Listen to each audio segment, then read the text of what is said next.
Welcome to Simplified UPSC by PPP, where we listen, learn, and grow together. जब हम प्राचीन दुनिया के बारे में सोचते हैं तो अक्सर मन में कैसी तस्वीरें आती हैं। बड़े बड़े साम्राज्य जैसे मिस्र, मेसोपोटामिया, भारत, जो अपनी अपनी सीमाओं में शायद अकेले ही विकसित हो रहे थे। पर क्या ये तस्वीर पूरी तरह से सच है? आज हम इसी सोच को थोड़ा चुनौती देंगे और देखेंगे कि उस दौर की असलियत शायद कहीं ज्यादा दिलचस्प और हलचल भरी थी। तो सवाल यही उठता है कि क्या ये महान सभ्यताएं वाकई एक दूसरे से कटी हुई थीं, अपने अपने बुलबुलों में जी रही थीं, या फिर उनके बीच कोई गहरे रिश्ते थे जो पहली नजर में हमें दिखाई नहीं देते? चलिए पता लगाते हैं। सच तो ये है कि प्राचीन दुनिया अलगाव में नहीं जी रही थी, बल्कि उसकी असली पहचान थी लगातार हलचल, आवाजाही और लेन देन। ये एक ऐसी दुनिया थी जहां लोग, सामान और सबसे बढ़कर विचार कभी रुके ही नहीं। तो इस सफर में हम 4 पड़ावों से गुजरेंगे। पहले ये समझेंगे कि ये दुनिया आपस में जुड़ी हुई कैसे थी, फिर देखेंगे कि लोग क्यों और कैसे एक जगह से दूसरी जगह गए, उनके साथ क्या क्या सामान गया, और आखिर में बात करेंगे सबसे शक्तिशाली चीज की, यानी विचारों के फैलाव की। तो चलिए समय में पीछे चलते हैं, लगभग 2000 से 250 ईसा पूर्व के दौर में। ये वो समय था जब बड़े पैमाने पर हुए प्रवासन, बढ़ते व्यापार और नए नए विचारों के फैलाव ने इन सभ्यताओं को वो आकार दिया जिसे हम आज जानते हैं। असल में इन्हीं चीजों ने दुनिया को जोड़ा और हमेशा के लिए बदल कर रख दिया। तो अपनी पड़ताल शुरू करते हैं लोगों की आवाजाही से। आखिर ऐसी क्या वजह थी कि लोगों के बड़े बड़े समूह अपना घर-बार, अपनी जमीन छोड़कर अनजान जगहों की ओर निकल पड़ते थे? इतिहासकार इसके पीछे 2 तरह की ताकतें देखते हैं। पहली, पुश फैक्टर्स, मतलब वो वजहें जो लोगों को अपनी जमीन से एक तरह से धकेलती थीं, जैसे सूखा पड़ जाना, अकाल या कोई हमला। और दूसरी थी पुल फैक्टर्स, यानी वो चीजें जो उन्हें नई जगहों की ओर खींचती थीं, जैसे कि उपजाऊ जमीन का लालच, बेहतर मौके या सुरक्षा का वादा। इसका एक बहुत बड़ा उदाहरण है इंडो यूरोपीय लोगों का प्रवासन। सोचिए, करीब 2000 ईसा पूर्व मध्य एशिया के स्टेपी से लोगों की लहरें उठनी शुरू हुईं, जो सदियों तक यूरोप से लेकर भारत तक फैल गई। इन्हीं में से एक समूह था हित्तियों का, जो अनातोलिया यानी आज के तुर्की पहुंचे, और एक दूसरा समूह आर्य सिंधु घाटी में दाखिल हुआ। और देखिए, दिलचस्प बात यह है कि इस एक ही प्रवासन के नतीजे कितने अलग अलग थे। अनातोलिया में हित्तियों ने अपनी बेहतर युद्ध तकनीक, जैसे लोहे के हथियार और वो तेज रफ्तार 2 पहियों वाले रथ के दम पर एक शक्तिशाली साम्राज्य खड़ा कर दिया।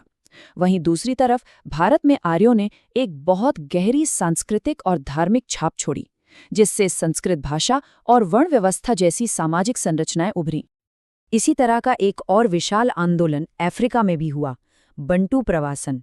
ये किसान और कारीगर पश्चिमी अफ्रीका से निकले और सदियों तक धीरे धीरे पूरे मध्य और दक्षिणी अफ्रीका में फैलते गए। वो अपने साथ खेती करने और लोहा बनाने का हुनर ले गए, जिससे वहां का पूरा सामाजिक और सांस्कृतिक नक्शा ही बदल गया।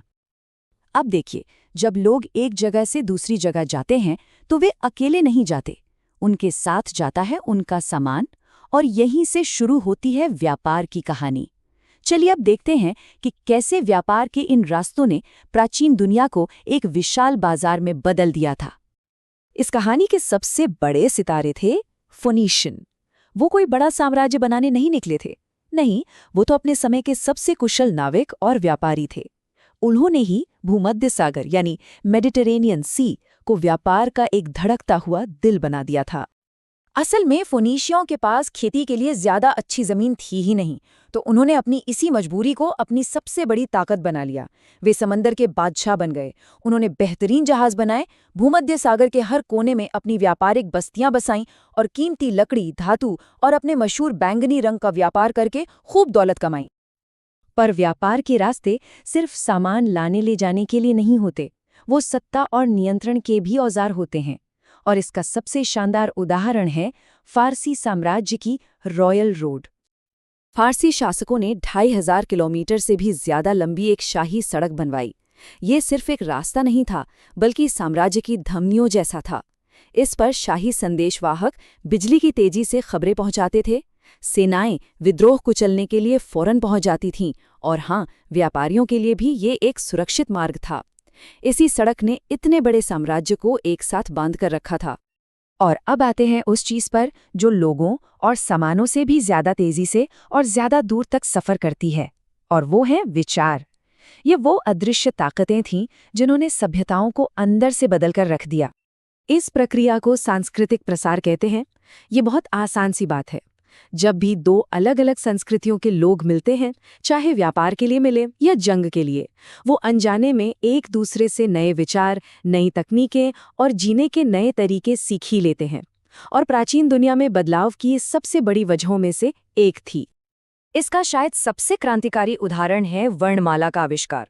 सोचिए, एक ऐसा विचार जिसने ज्ञान और सूचना को कुछ गिने चुने लोगों के हाथों से निकालकर आम लोगों तक पहुंचाने का रास्ता खोल दिया।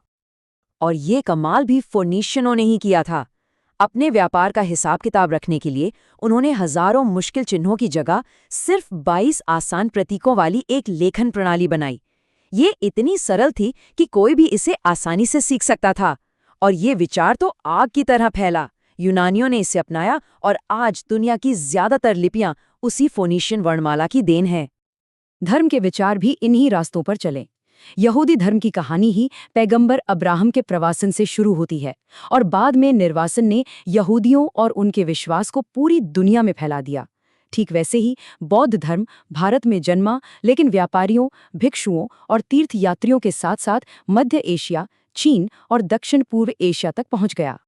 जब किसी समुदाय को मजबूरी में अपनी मातृभूमि छोड़कर दुनिया के अलग अलग हिस्सों में बसना पड़ता है तो उसे डायस्पोरा कहते हैं। यहूदी डायस्पोरा इसका एक बहुत बड़ा उदाहरण है। उन्हें अपनी जमीन से बेदखल कर दिया गया, लेकिन उन्होंने हजारों साल तक दुनिया के हर कोने में अपनी संस्कृति, अपनी भाषा और अपने धर्म को जिंदा रखा। तो अगर हम सारी बातों को एक साथ देखें तो ये एक ऐसी दुनिया थी जहां सब कुछ एक दूसरे से जुड़ा था। लोगों की आवाजाही ने सामान के लिए रास्ते खोले और सामान के साथ साथ विचारों ने भी सफर किया। इंडो यूरोपीय लोग नई तकनीकें लाए तो फोनीशियंस वर्णमाला लेकर आए।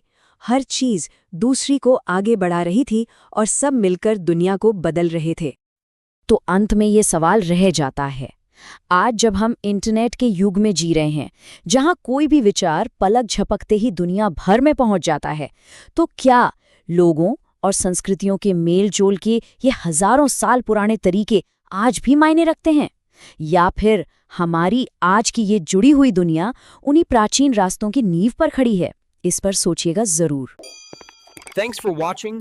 Follow us on Telegram and Instagram. Don't forget to like, share, and subscribe.